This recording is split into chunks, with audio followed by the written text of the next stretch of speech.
వచ్చేస్తాయి అనుకుంటారు. పెట్రోల్ ధరలు పెట్రోల్ ధరలు పెరగక ఏమవుతాయి? పెట్రోల్ దొరకదు, గ్యాస్ దొరకదు. ఎక్కడి నుంచి మనం సంపాదిస్తున్నావా? లేదంటే వీళ్ళ ఇళ్ళ నుంచి వస్తున్నాయి గ్యాస్ బావులు. సో ఇవన్నీ ఏం అర్థం కాకుండా కూర్చోబెట్టి మోదీ గారిని తిట్టడం, మోడీ గారిని మీద మాట్లాడటం ఒక ఇది అయిపోయింది. అందుకని మీరు అర్థం చేసుకోవాల్సింది ఇంటర్నేషనల్ పరిస్థితులు కూడా, పశ్చిమాసియాలో ఉన్న యుద్ధ పరిస్థితులు, తద్వారా మనకు వచ్చిన పెట్రోలియం ఉత్పత్తుల కొరత, వీటి మీద మీకు అవగాహన రావాలి. అభివృద్ధికి కావచ్చు, దేనికైనా కావచ్చు, క్రూడ్ ఆయిల్ చాలా కీలకం.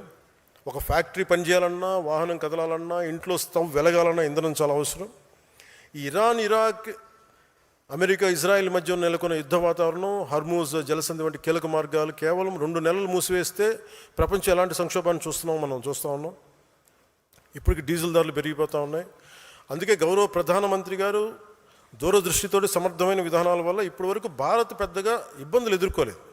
కాకపోతే ఆయన నిన్న ఈ మధ్యన చెప్తున్నది ఏంటంటే, యుద్ధ పరిస్థితులు మరిన్ని రోజులు కొనసాగితే మనం కూడా ప్రభావితమైన అవకాశం ముందు చూపుతారు. ఇంధన వినియోగాన్ని తగ్గించాలని దేశ ప్రజలకైనా సూచించారు. సో మనం కూడా మీరు 10 సార్లు వెళ్ళాల్సింది తగ్గించుకోండి, కనీసం 2 సార్లు తగ్గించండి. కుదిరినప్పుడల్లా ఫ్రెండ్స్ మీటింగ్స్ ఉంటే మీరు ఫోన్స్ ద్వారా మీటింగ్ లేదని ఉంటే, అంటే సాధ్యమైనంత మేరకు ఇంధన పొదుపు చాలా చాలా అవసరం. అలాగే జనసేన పార్టీ తరఫున రాష్ట్ర ప్రజలందరికీ కూడా విజ్ఞప్తి చేస్తూ ఉన్నాను. దేశ ప్రయోజనాలను దృష్టిలో పెట్టుకొని కొంతకాలం పాటు పెట్రోల్ వినియోగాన్ని తగ్గించాలి. అనవసర ప్రయాణాలని వీలైనంత వరకు నివారించడానికి ప్రయత్నం చేయాలి. అలాగే విదేశ మారక ద్రవ్య నిల్వలను పరిరక్షించుకోవాల్సిన అవసరం కూడా ఉన్నదా. కొద్ది రోజుల పాటు బంగారం కొనుగోళ్లను కొంత వాయిదా వేసుకుంటే దేశ ఆర్థిక వ్యవస్థ మీద భారం తగ్గించే ప్రయత్నంలో మనం కూడా భాగస్వాములు అవ్వాలని మనస్ఫూర్తిగా కోరుకుంటా ఉన్నాం. అండ్ ఎందుకంటే మనం హైయెస్ట్ ఇంపోర్టర్స్ ప్రపంచంలో గోల్డ్. దాదాపు మనకు 600 బిలియన్లు ఉంటే మనకి దాంట్లో 2 వంతులు ఓన్లీ వీటికి వెళ్ళిపోద్ది, పెట్రోల్కి, డీజిల్కి. దాంట్లో మళ్ళీ ఒక 60 బిలియన్స్ అంతా మనం గోల్డ్గా చేస్తాం అనుకోండి. ఎగ్జాక్ట్ ఫిగర్ గుర్తులేదు కానీ బట్ దాదాపు అంత చేస్తాం. సో దీనివల్ల ఏమైపోతుందంటే మనకి విదేశీ నిల్వలు లేకపోతే మటుకు మనం రూపాయికి విలువ తగ్గిపోయి ధరలు పెరిగిపోతాయి. అందుకని ప్రధానమంత్రి గారు చెప్పిన ఈ సూచనల్ని మన సాధ్యమైనంత మేరకు మీరందరూ కూడా ప్రజల దృష్టికి తీసుకెళ్ళి కొంత ఇంధనాన్ని కొంచెం పొదుపు చేసే విధంగా జీవన విధానం ఉండాలి మనస్ఫూర్తిగా మీరు కోరుకుంటూ, మీకోసం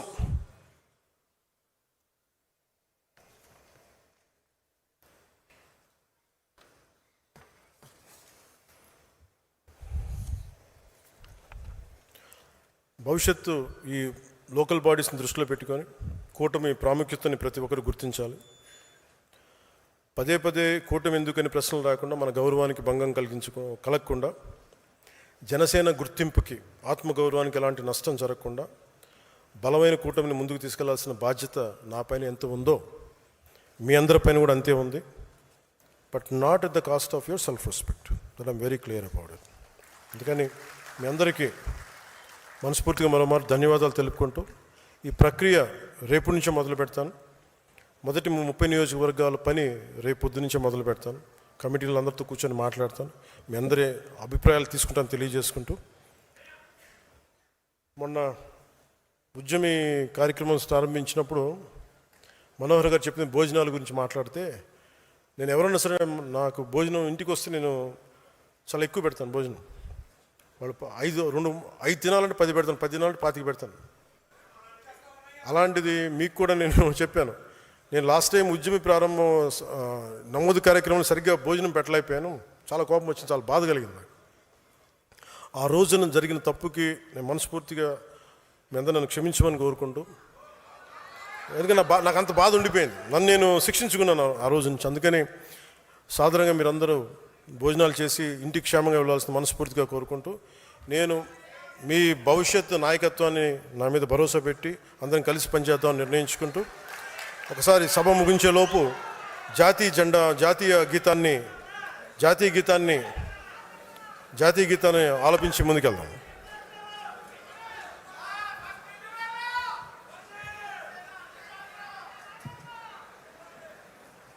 जनगण मन अधिनायक जय हे भारत भाग्य विधाता पंजाब से।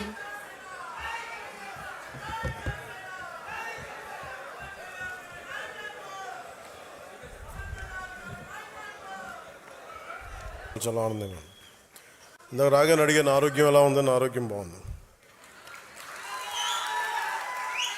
చెప్పాలి కదా నాకు, అంటే ఆరోగ్యం ఎలా ఉంది ఇవన్నీ అంటే కారణాలు ఏంటి అని అంటుండే, మన వాళ్ళు ప్రేమతోటి నా భుజాలు లాగేశారు.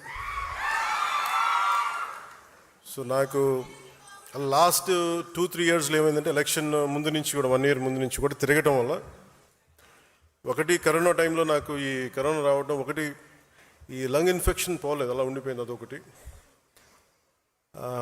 తర్వాత ఈ దుమ్ము ధూళిలో తిరగటం వల్ల అది లోపల ఒక ఈ సైనస్ ప్రాంతాల్లో చాలా కరుడుగా హార్డ్ అయిపోయింది.